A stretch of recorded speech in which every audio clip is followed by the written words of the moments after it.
আমার জীবনে অনেকবার দেখেছি আমি চরম বিপদের মুখোমুখি এই দুইটা আমল প্রতি মুহূর্তে করতে থেকেছি। আল্লাহ তাআলা অলৌকিকভাবে অবিশ্বাস্যভাবে সাহায্য করেছেন।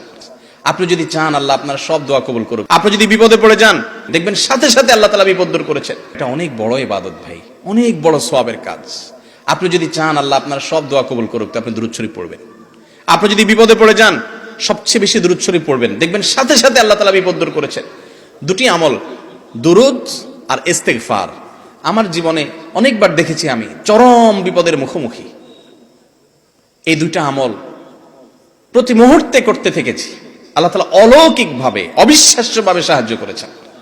নবী করিম সাল্লাল্লাহু আলাইহি ওয়াসাল্লামের হাদিস থেকে স্পষ্ট বোঝা যায় দুরূদ এবং ইস্তেগফার এই দুইটা আমল কোনো বিপদগ্রস্ত মানুষ যদি করতে থাকে আল্লাহ রাব্বুল আলামিন তার জন্য এমন পথ বের করে দেন সে কল্পনা করতে পারে না বিপদ দূর করার। তো এই যে দুরূদ এত ফজিলতপূর্ণ আমল, এই দুরূদটা বসে পড়বে না দাঁড়ায় পড়বে? কথা বলেন। দুরূদ বসে পড়তে হবে না দাঁড়ায় পড়তে হবে? কোথায় আছে দুরূদ বসে পড়তে হবে? এই যে আন্দাজে ফতোয়া দিলে তো হবে